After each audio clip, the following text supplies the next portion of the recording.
I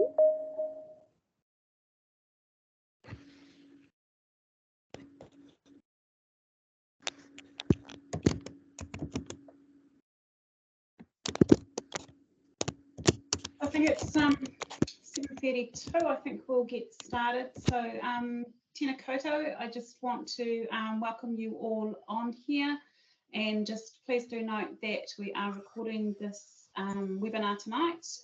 Please just do make sure you are muted if you haven't checked that, and do introduce yourself into the chat function, who you are and where you're from. Just gives us a little bit of connection. So before we kick off, I'm just going to hand over to Amy Coco for our karakia. Kia ora everyone, good evening. I'll start off with our karakia. Me eno tātou, whakataka te hau ki te uru, whakataka te hau ki te tonga, kia mā kina kina ki uta, kia mā taratara ki tai, e hi aki ana te atākura, he tio, he hoka, he hauhunga, tihei Māori ora. Kia ora, ko Karen Holder ko ingoa, and I'm the secondary advisor for Te Ao Kāori Physical Education Aotearoa, New Zealand. I tipu aki I mā ruawai ki te mātua Māori aho I noho ana. And so just want to introduce myself briefly. I grew up on a farm in Southland, and I do reside here in Hawke's Bay, which I do call home. So before we start, I would like to acknowledge, of course, our friends and colleagues that are both here and around the Motu that have been affected by our recent weather events. The devastation that occurred is, of course, heartbreaking, but what we've seen is the care, love, araha, compassion and generosity from around the country that has been shown, which is, of course, heartwarming.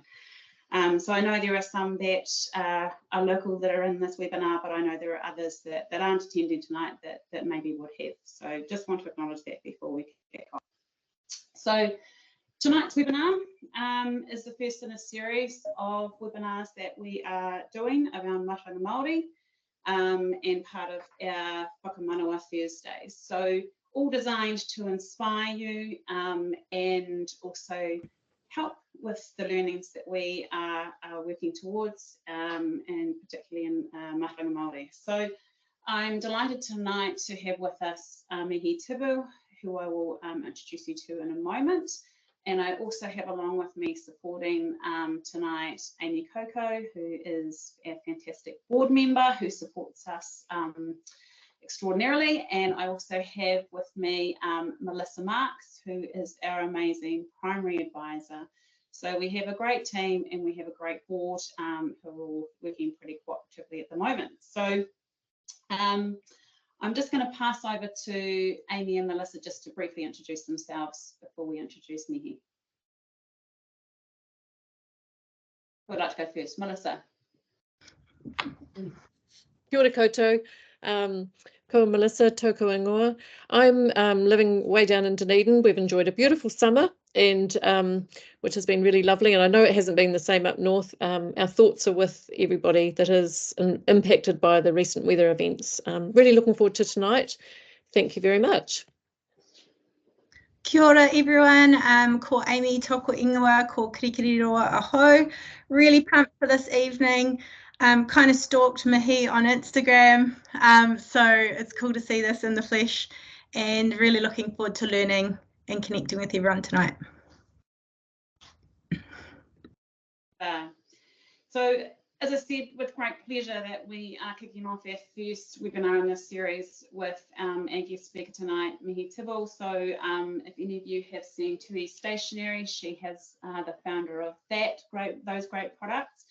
She is also full-time in a job, and then she also does consultancy and provides a whole lot of expertise through that manner as well. So she really inspired me with a little hui I had with her a few weeks ago and said yes to doing this webinar, which I was absolutely thrilled with. So through Amy's stalking and then Mihi being willing to come and help us out, we're really thrilled to present it. So I'd like to hand over to Mihi now. Mihi, would you like me to stop my share now, or do you want to on my screen? Yeah, that'd be great. Tēnā rā tātou katoa, tēnei te mihi atu ki a koutou. Kia koe, carrying a mihi nunui mō tō invaifo ne te kōrero i tēnei pō. Ko wai au e tētaha tōku māma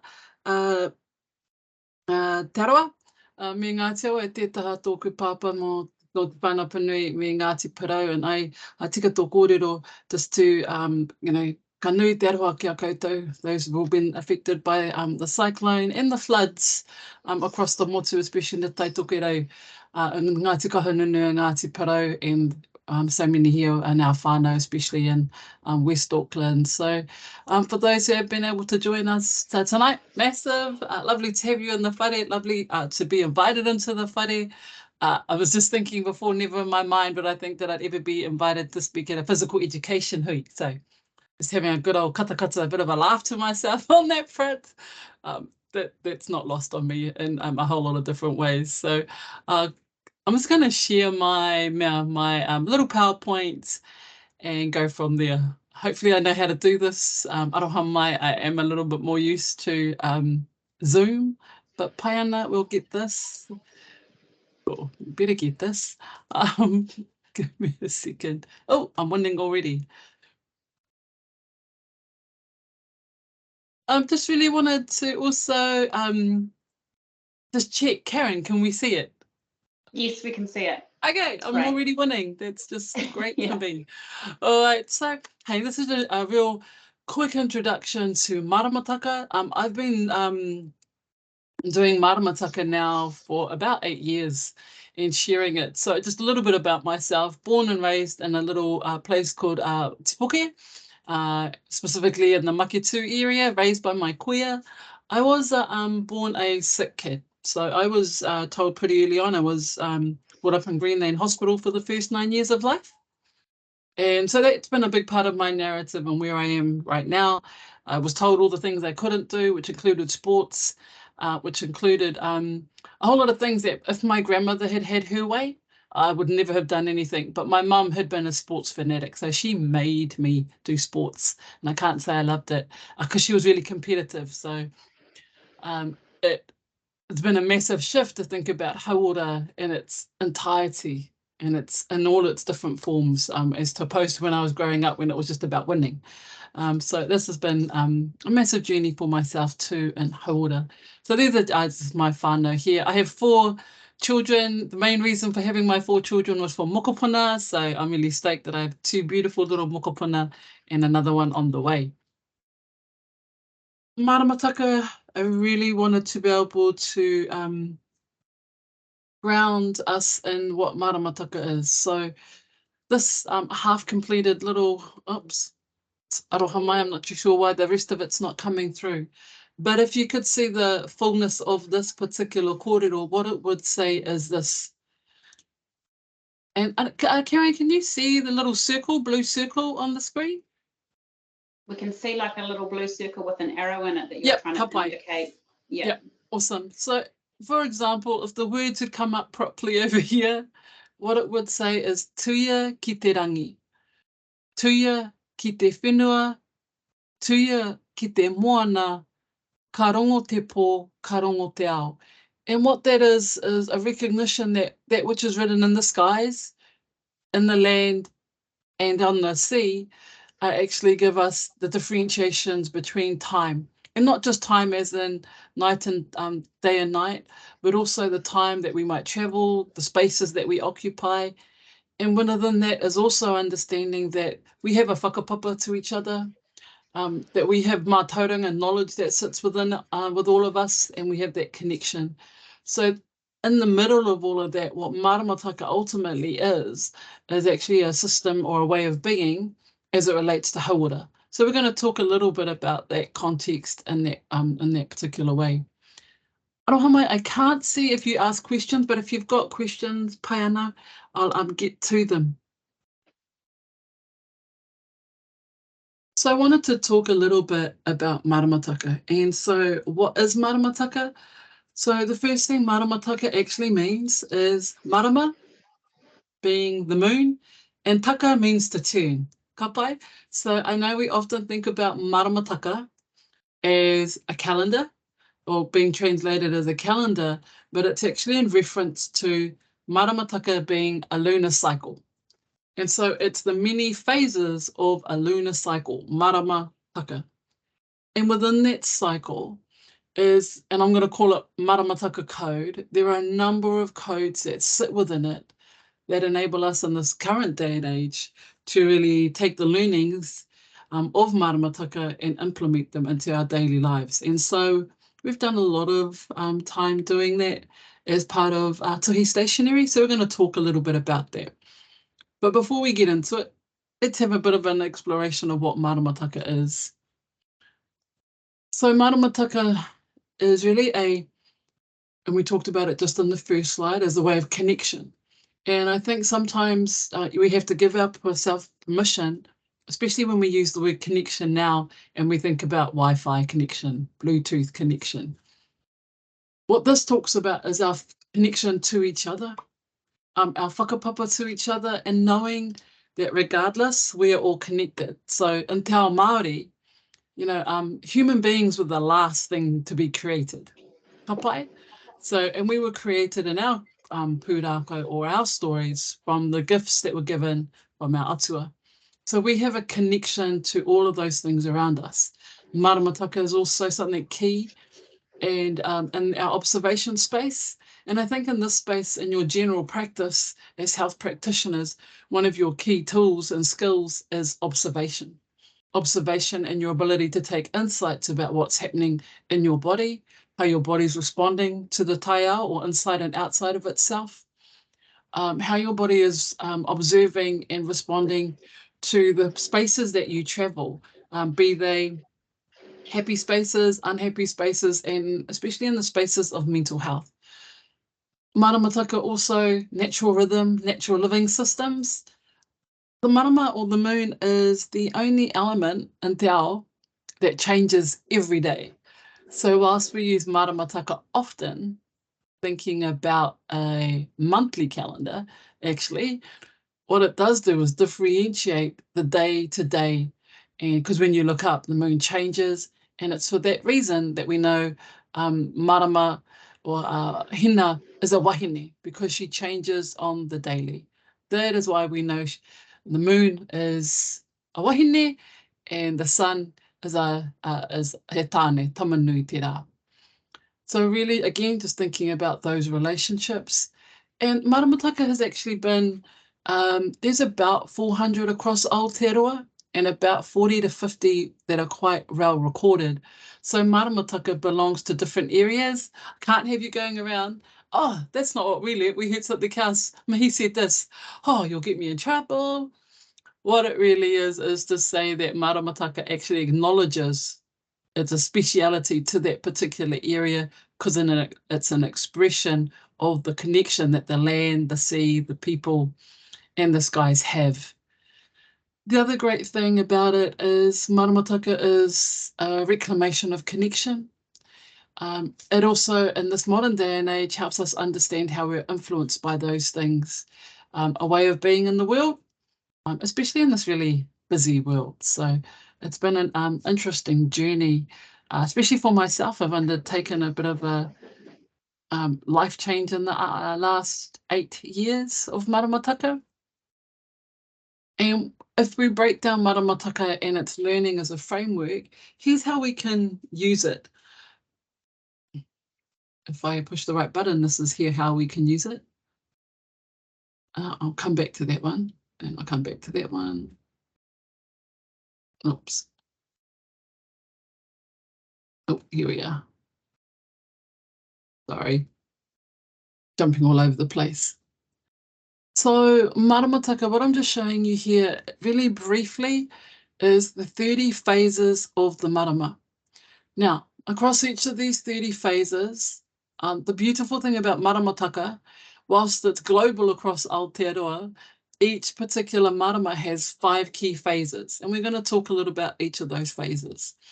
But what I wanted to just show you is an overview of what the phases look like, and that as a lunar cycle, it sits across 30 nights and refreshes. In some rohe, it's 28 nights, and in other rohe, it's 32 nights. So it does differentiate. But this particular one is regardless of which Maramataka you follow, as a framework, there are 5 key phases that we're going to talk a little bit about and go through.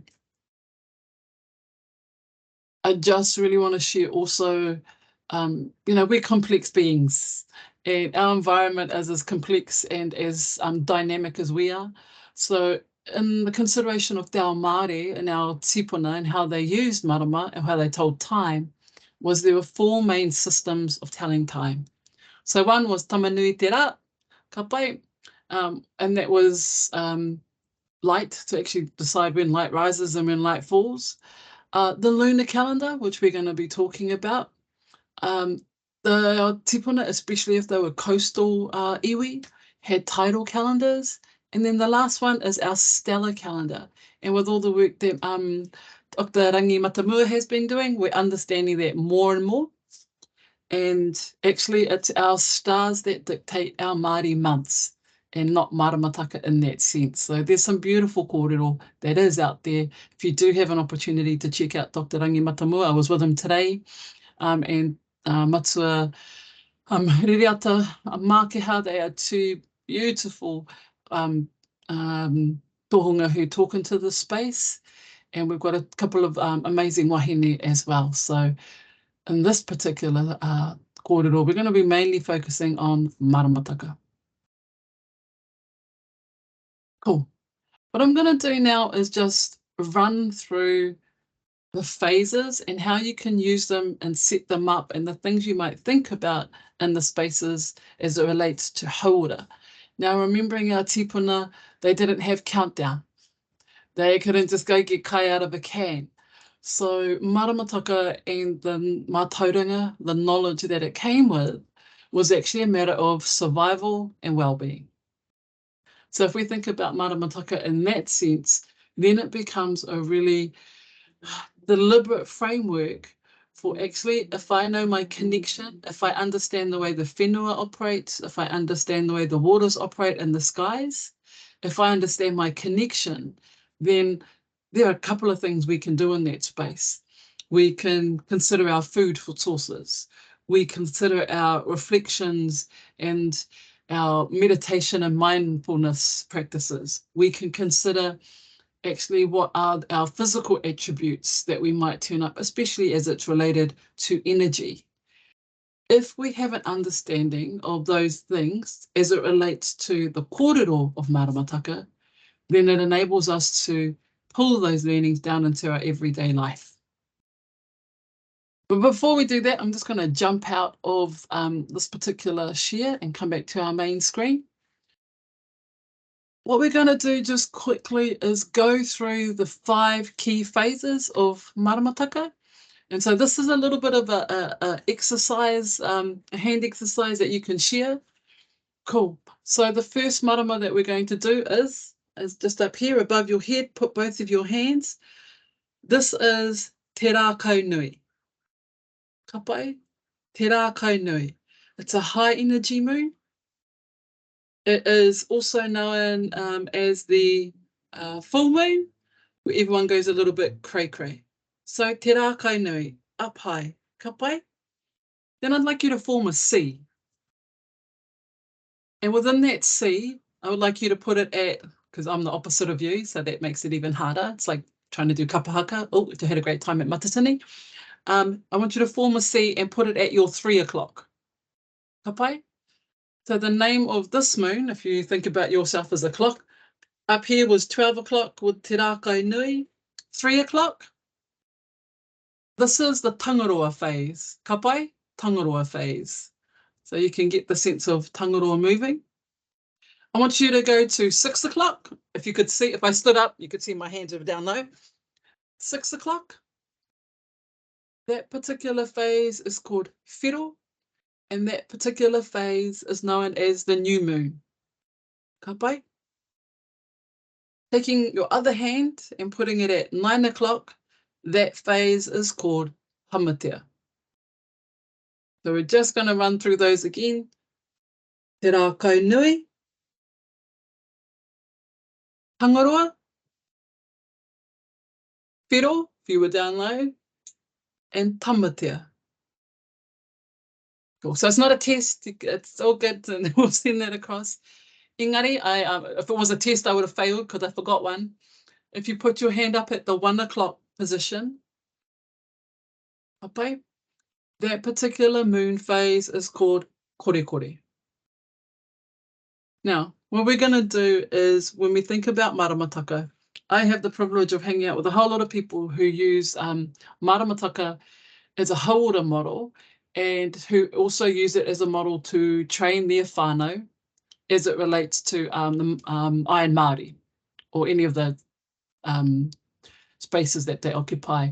I'm really lucky to work with Ayla Hortet, and if you see her, she is she does a lot of gym work, high HIIT work, and so what we've had is a really great coming together of Maramataka knowledge as it relates to kai and food systems, Maramataka as it relates to physical systems, but also Maramataka as it relates to reflective meditation practices. And within that combination of itself, those lunar phases that we went through, the 5 of them, each have a specific atua or god associated with them. They each have a specific energy associated with them. They each have a specific traditional practice, which is the translation of how our tipuna would operate. And they each have a modern day practice that can be explored. So I just really wanted to show that if you take the 3 first operating systems around kai, around mental well-being and physical well-being, it brings those 3 together. And within the Maramataka system, it then breaks it down into phases. And for each of those phases, the atua associated with that phase then actually gives us direction as to how can we leverage or how can we make the most of that particular time. So it's not just because it's Wednesday, it's not because it's Friday, it's not because Sunday's a rest day. It's because in terms of our connection to Maramataka, it's an Indigenous system and holistic way of being because it connects us to our atua, which makes it a really unique kōrero that belongs here to Aotearoa. Ka pai? I'm so aware that I have such short space and this is a lot, right? This is a lot. So I'm going to try and break it down a little bit more. And so just introduce some of those concepts that each of those particular moons come with and how they might help you think about spaces. So I'm just going to get everyone, because I can see a few people. What position is Te Rākau Nui? Ka pai. High energy. Now, the atua, or the god for this particular period, is Rangi. Ka pai. So in that context, this would be a great time in Te Rākau Nui. Because the moon is a full moon and everyone's a bit cray-cray, what that actually would then mean is that you've got additional energy, high energy, and if you're an extrovert or if you've got a specific goal that you want to push out on physically, this would be a great time for it. In terms of the kōrero that sits in, if we had a whole day, we'd wānanga it all out, but I'm just going to try and give it a bit of a grounding as a start place. So the atua is Rangi Nui, Sky Father. The kōrero that sits in behind it is that because it's a full moon, Hina, the name of our marama, is at her fullest, so te mano o te wahine. It's a time that because of the way that the tides are being pulled, there's high water levels. So it's a great time to consider if you're using high impact activities. You might do things like timed exercise because you have got high bursts of energy and activity at this particular time. The reason a lot of our practitioners, our health practitioners, do timed exercise is when you're feeling a bit cray-cray, a little bit of structure to your high energy kind of work enables you to make the most out of it. Because we know in terms of our mental health, you can go all over the place during Te Rākau Nui. You know, it's a time of you're having 100 thoughts. So whilst you can make the most of it during your time, during your training, it's a time that you'd want to have timed exercise.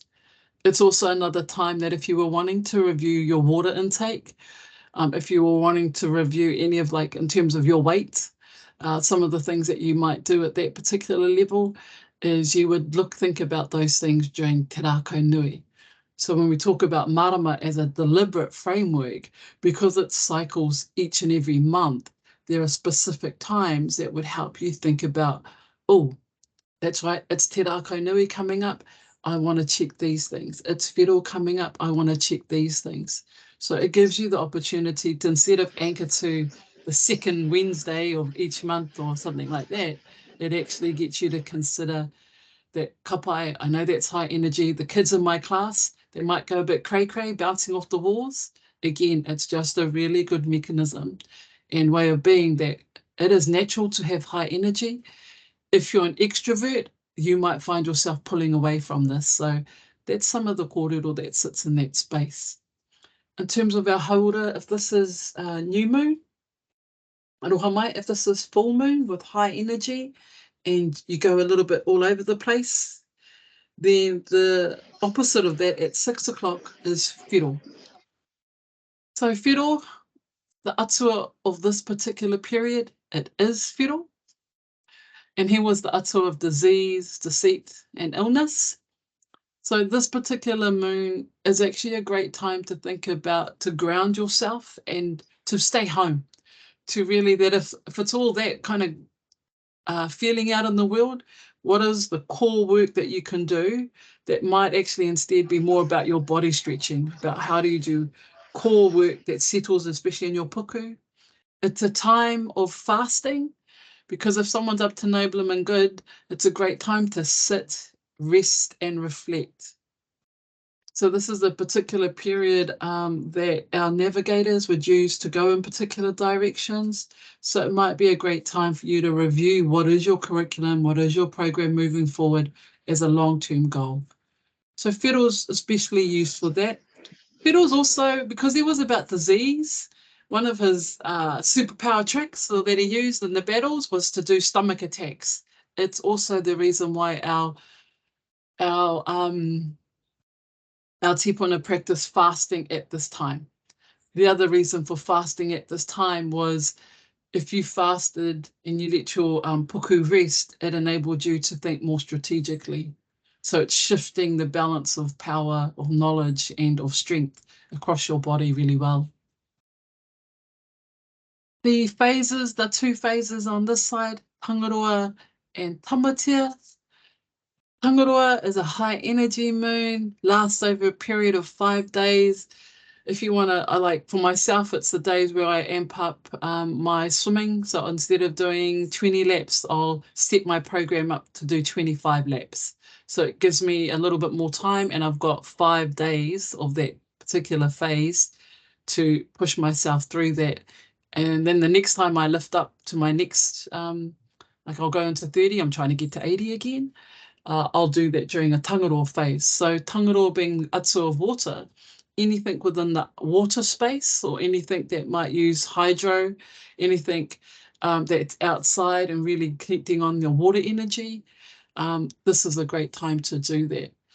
It's also a great time though, even though we might be out doing runs, doing sprints, out running around, again, it's an active time to think about your water intake and what your requirements are at that particular time. When we shift across into Tamatea, we call this our OSH moon, our health and safety moon. Similarly, it's because it has that same reference to what are the things that aren't great for me, because the two atua of Tamatea are Ruaumoko, god of earthquakes, and Tāwhiri Mātea. So what's great about that, because we know who the atua, it's great for breath work. It's great for thinking about how do you shift things through your body using breath, using wind. It's time too that if you're exerting yourself and you're doing quite a heavy program, that you might focus in on your breath work a lot more as you train, as opposed to just being in a breathwork space. It's also a time of risk because no one knows when rua moko or the winds are going to play up. So it's a really great time to think about whereabouts in your body you might be training where there's risk. I've got really poor ankles and knees, so I'm really mindful about strengthening them at that time and being deliberate so that when I get to a high energy moon, I don't stuff myself up because I haven't paid attention and done some isolation work in those areas where I've identified maybe a risk. So yeah, that's, if I could, I know that's a lot. I realize how much that is. But just was really to confirm, Maramataka, that you've got so many whānau now actively practicing hauora in that particular space because you have an atua that gives you some insights into the type of practices we might do. We've got traditional practices that have informed us and how we might put them into modern day practices. And then we've got this deliberate system of being that helps us think about kai, helps us think about physical well-being and mental health well-being. So within that fullness, for want of a better term, talking about Maramataka as a system of hauora, I would probably say, given its uniqueness to te ao Māori, given its whakapapa to thinking about ourselves and how we connect to each other, I think it's a really great way to consider what type of programs, curriculum that you might run, how your kids might turn up in class, but also how you can translate that work across those different systems. So do any questions on that? Yeah, if anyone has got questions, I know some people pop them in when they registered. Oh, cool. Are there any, if you've got any questions that have come to mind during the presentation here, and just pop them in that chat, or Maisa might even be able to unmute you and you can share it as well. There's a tremendous amount of information, as you said, but I think what you've been able to do there, Mihi, is just give some really clear things. And, you know, if people sit there in the chat, they can really relate to what you're talking about there. And I guess that's one of the things that I was talking about this today. Someone was asking me about Maramataka, and I said, you know, my dad always talks about the new moon. He's a farmer. He's been, you know, he's 80. He's lived and breathed farming his whole life. So there's things that he sees that he will talk about. But I guess it's making it relatable for, you know, all of our students potentially, isn't it? And so in terms of suggestions about how people might go about obviously developing our own knowledges and understandings, but to introduce it with students, would there be any concerns about people introducing it and not having enough knowledge, and then maybe teaching things that might be a bit incorrect? Or is it about allowing that space to sort of be learning on a journey with their students as well? I think you've got to learn with the journey, because if we and this, it differs for different ones. So I was just trying to find, Ministry of Education do have some great cards. They've published them, and I had them 10 seconds ago, and now I don't have them. Oh, mate, you know, so they've got some resources. And if you go to their, if I put it in the camera, oh my gosh. Okay, wait. Okay, of course it doesn't want to do what I want it to do. I don't know how to take it off blur, but there's a there's some cards that they have out. There's a whole lot of curriculum-based activities that the Ministry of Education have published around how you can implement physical education and Maramataka. And they've also got like activities that you can do. Like, the great thing about Maramataka is that you can start where you are. That's the biggest thing. So like, if you're a water person, maybe just go and find out more about the Tangaroa moon or the Rākau Nui moon. If you're someone who wants to understand more about the energy space, then maybe just learn the energies that come through and the kinds of activities that are associated with energy. So my number one, I've got 3 kind of advices, a bit of advice when you start Maramataka. 1, be kind to yourself. Be kind to yourself, because this is new knowledge. This is a shift from thinking about a Gregorian everyday calendar to a lunar system. So it takes time. You know, I'm only 21. No, jokes. No, I don't. I was so much poorer at 21. I'm so glad to be this age. You know, you've spent as many years as you are practicing a Gregorian calendar, so you will get it wrong, and you're supposed to get it wrong. So be okay, be kind to yourself, know that you'll get it wrong, and keep going. Just keep going. Kapai. And there's lots more resources out there now that than there ever have been in the time when Geneva and I first started Tohi Stationery. Did I put those resource names up? Oh, here. So here are some of the resources if you do get a chance. And I'll send the PowerPoint through as well, Karen, and just send that out. And I've got a little bit more of a table there as well, whānau, for you to be able to see some of the key points. But yeah, no, there's a lot, so much more out there now than there was. Doctor, oh my gosh, I've been hanging out with some doctors, so now I can't remember. Oh my goodness, Hiki, his last name's Ihirangi Hiki. He's an expert in this space. You've got Debbie Hiki, who's just published her master's on physical education. You've got Hine in up north in Ruben, Taipari, who share their Hokianga knowledge. There's lots more out there than there ever has been in these particular spaces. But there's enough in Maramataka that you can grab something, learn it, and then take your learnings into the next phase that you might learn, be it about the energy or the atuas or the practical activities. We have people who now eat and grow their marakai by the Maramataka. And yeah, so no, there's just some really cool stuff out there happening. And again, you know, whare tapawha is really beautiful as well. But within the Maramataka system framework, what you actually have is Indigenous knowledge embedded into it as it relates specifically to Te Ao Māori, like our atua, our connection, our different pūrākos and stories of being. So whare tapawha is a beautiful way to describe health to everyone. Maramataka is reclamation of our mātauranga back into this space. I think you know, that the connectedness that you've spoken about a lot, and what we can whakapā back to, but the atua in here is a fantastic thing to be exploring. And there are some questions coming up that I saw in there around, like doing a 3-day tramp in the bush. Would a good phase to go be Tangaroa, or if not, what would be a better phase to go in? So you guys, we've shared 5 phases, but there's a phase in there that I would go, and it's at the end of Tangaroa, and it's called Otane. So Otane gives reference to Tāne Mahuta. So what a great day to be hanging out with him in those particular areas. So I'd go at the beginning of a Tangaroa phase, go into Otane, and then the next marama, there's 3 moons, if it was a 3-day one, is Orongo Nui. So those 3 moons is what I'd aim for.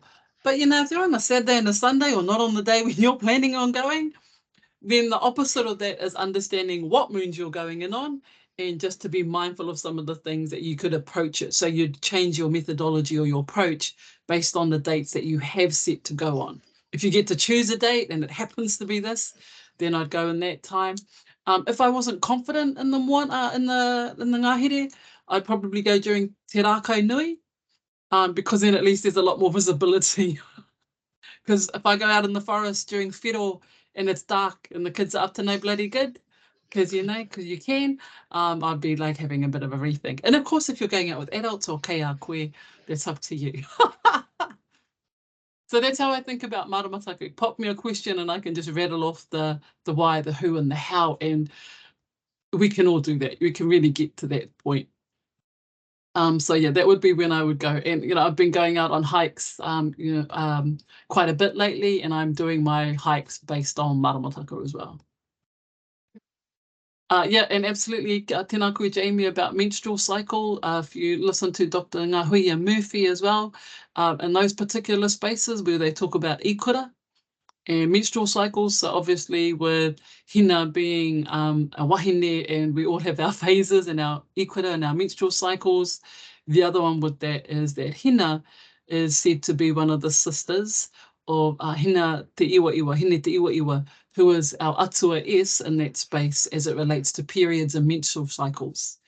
Within that menstrual cycle too, we know that our Tangaroa moons, or that if you track your period and track it according to Maramataka, the insight from that is really phenomenal as well. So even tracking your physical activity, your sexual activity, your menstrual periods, Maramataka actually has this really beautiful way of helping us think about what turns up for us in those spaces. Again, in that real holistic, Maramataka connected, Mātauranga Indigenous way of thinking about things. So yeah, it is that connectedness. It makes sense why it sounds similar to our menstrual cycles, especially in that wahine space. I was just thinking around that too, Mihi, isn't it? I guess, you know, journaling. I know journaling's been a really big thing for you. For a lot of people, if you're recording down things, then it's that putting that down and seeing the patterns of what's occurring. If we all did that, it would be really interesting to see where things do cross over and where they meet, where you do perform well or you don't perform well, or where your emotions might be a bit lower at this time, and all those sorts of patterns. It's definitely improved my parenting style. I'm able to explain my daughters and my sons to myself, not to them, because that would be different. But it helps me think about how I might approach things, especially if my daughter, for example, has got her period during Te Rākau Nui. I go in thinking about high energy.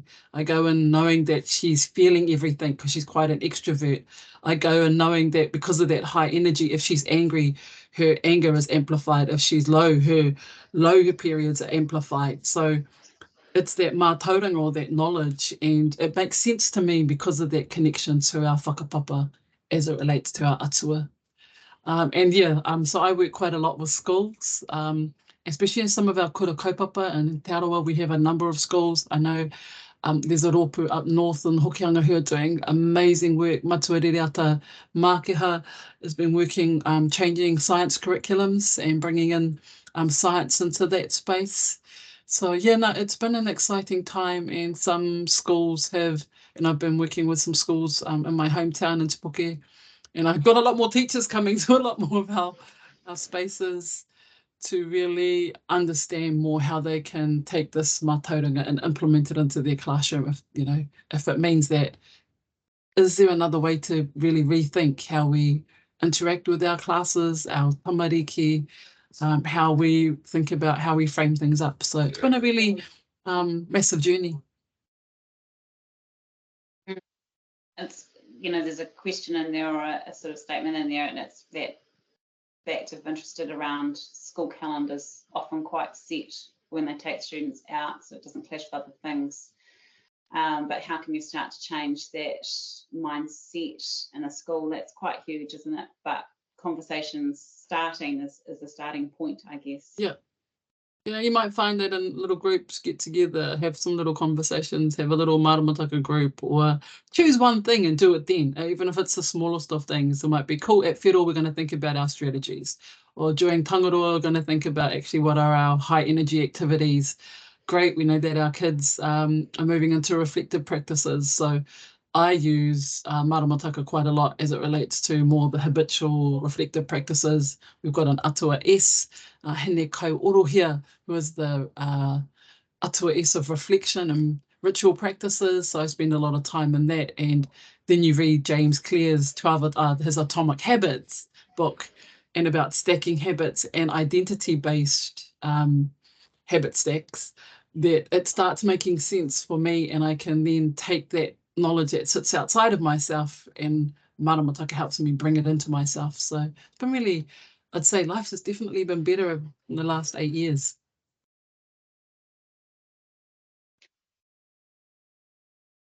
I just see Alicia also put that comment around, so there is a school looking at planning their assessments using Maramataka. So I think potentially, Alicia, I don't know whether you want to talk to that at all, but that's an exciting opportunity to see how that goes. So that's a pilot school for level 1 PE, and if they're planning around that, that's a pretty cool opportunity to see how that potentially works for them. That's amazing to see it in practice, especially if another school's doing it, if they've developed their own program.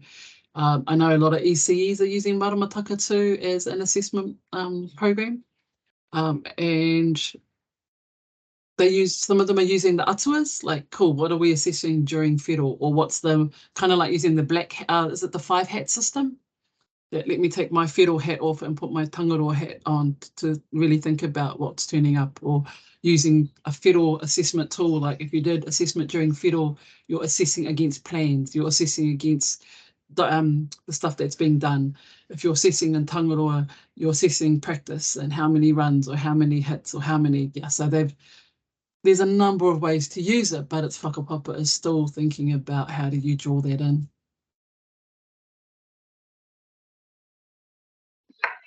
Sorry, so if I chip in? Just a quick question. Thank you. Just a quick question, because you talked about the moon phases, how you have high and low. And I was just wondering how that could link to like growth mindset, fixed mindset phases, along with the psychological, like you were talking about the 5 hats of the atua as well. Is like, could you link the energy and the personality of those atuas to a psychological mindset? I think what we've seen, if you listen to, there's a crew called Mihi Atua, with Mark Korpua and Diana. Dr. Diana, oh my gosh, I just walked past her today. Sorry, my mind's going on a blink. They share a lot in terms of what are those, they use the atua as a reference or as a language. They give themselves permission and say, kapai, so what's turning up to you for you in your whiro mindset? So as a mindset, whiro is about control. Whiro is about, being negative and trying to place restrictions on people. And restrictions can be good or bad, right? Restrictions can keep us safe. Restrictions can also limit us. But in those whiro phases, what are the things, how I would limit myself? And if we think about our limiting fears from a cognitive approach, in that regard, but also what are the things that I can unlock? What are the own limits that I'm putting on myself? As it relates to te rākau nui, if we're thinking about what are the things that I rush into too much, or what are the things that I need to spread some light on? Because te rākau nui is a full moon, and so it sheds light over things. There's also that practice of gratitude. If during te rākau nui, what are my practices or my mindset where I can understand what I'm grateful for in those particular spaces? So it does unlock another way to think about how we might talk about these types of subjects and how we might approach those kōrero, especially as it relates to mindset. So it's one of the things that I think makes Maramataka that much more elevated as having parts to it, because as we said it before, that connection and the whakapapa that it brings together enables us to really travel it. I hope that made sense. Okay. But yeah, I love that it gives us a language to explain some of those spaces. So I might say to a tamaiti, ko whiro koe, you're playing up today, you're whiro today. But it's also calling out, the mischief side of it, but also the atua side of it. I don't want us to think just because I said disease, deceit and badness is, it's not just about being, really on the continuum of words, good or bad. Actually, we've all got things that work to our advantage and things that don't serve us, things that serve us, things that don't. So whiro in the negative space, when we're controlling and all that rest, it doesn't serve us. But if you think about whiro in our atua traveling at night, using the seas, looking at the stars, well, that's the beautiful side of it. So just wanted to bring that more to the front as well, that it enables us again to give a language that doesn't have to sit in the negative positive space. It's just calling out that the best and the best of us, as well as the parts that play up on us. Rather than going, oh, you're a stink kid, you're playing up today, I'm going to manage you like this. Actually, by jingos, you're whiro, all right? Come over here. So just a real change. I think that, again, you've sort of touched on those things, that understanding, when people have done a lot around growth mindset. So it's understanding those mindsets and being able to put these different kupu to it and understandings, and how different kids might understand what we're talking about as well. So it helps everyone bring their own understandings to something, but then apply it and help other people with their understandings, doesn't it? Yeah, definitely. Have we got any further questions? We missed any there, Amy? There is a question There's a question on the sheet that someone asked when they registered. So you may have answered this already, but can Maramataka be used as a framework for research on sport to strengthen mana wahine values akin to well-being? I'm just going to go straight. Yes. Yeah. No, and we've got a number of wahine Maramataka practitioners. Can I have the question one more? I just missed the front end a little bit, I think. Yeah. Can Maramataka be used as a framework for research on sport to strengthen mana wahine values akin to well-being? Okay. In terms of research and relating to sport, I think what it is, again, is as an approach to really think about it gives you a perspective and to think about how you would approach those levels of thinking. Like if I stand in this space, because hina is wahine, obviously, in this particular space. And so the invitation is, how do we think about these things from a wahine space? Now, even though we talked about atua, and they were the ones that we talked about are mainly men, what's really cool about that is this is hina traveling through those different houses. So what is it that she might think about, and how would we research tangaroa from a wahine perspective as it relates to physical fitness? What is the invitation there that makes us think about things different from that wahine perspective? How would we consider high energy from a wahine perspective and how that turns up in our spaces that might be different to how men think about things, or anyone in between? So it's, again, I think it's the invitation to take a perspective and stand from a different viewpoint that would then guide your research.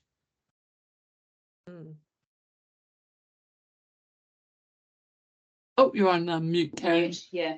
I was just thinking, so Deb Hickey, her what she's put out in research, she's been talking to different wahine and really around their physical activity, and I'm guessing a lot of this will relate quite well to her. Do you know more about her research or something you could share just in this space, or is it something we could look into? I had a link to her, so there was a public link to her research, and she did it with the community research, I think, webinar that she held. So I missed the front end of it, but I think it was really she was really touching on Maramataka and how she linked her program and how she used Maramataka to rewrite how she approached her fitness program, and how she, kind of the things that we've talked about.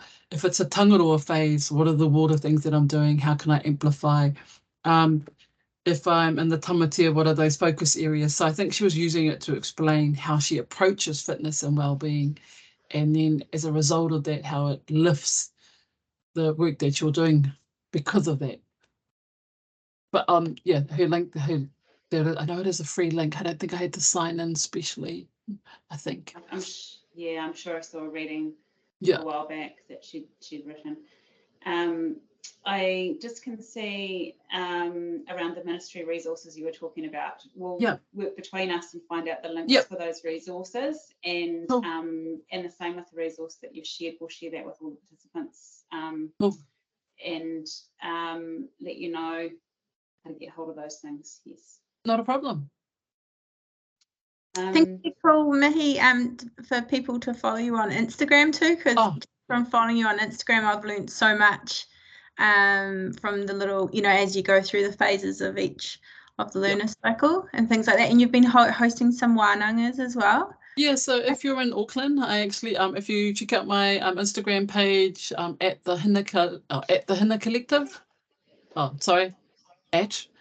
Collective on Instagram.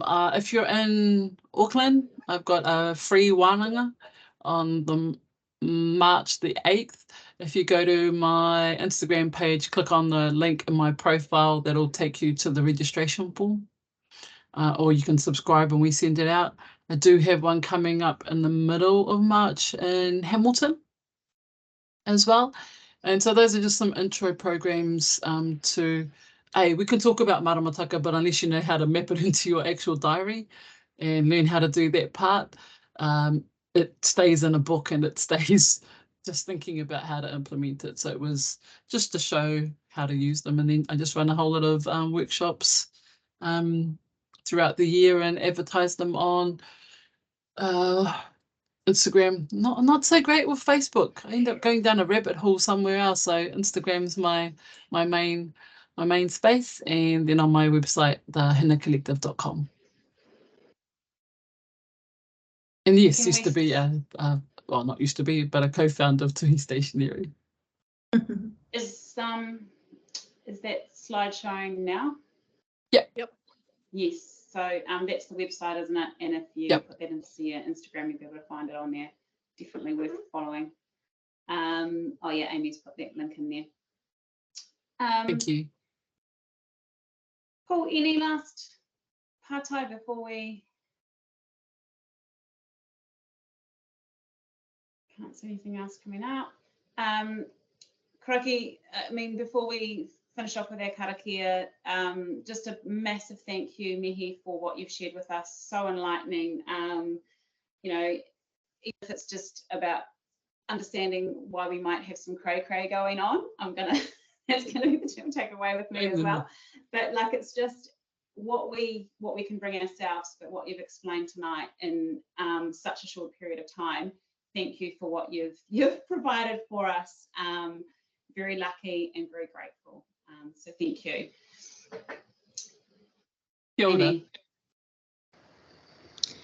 Awesome. I'll just finish with the karakia. Me e no tātou, unuhia ki te uri tapanui, kia wātea, kia mama, te nākau, te tinana, te wairua, ere arataka, koe rā e rongo, whakairia ake ki ronga, kia tina, homi e, hui e, tai ki e.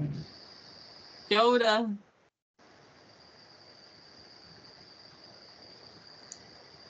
Thanks everyone and have a good evening. You can log off. Thanks everyone. Did you need me to stay on, Karen? Are we? I'd like to say thank you to you. If you stop recording, are you recording? Ka kite.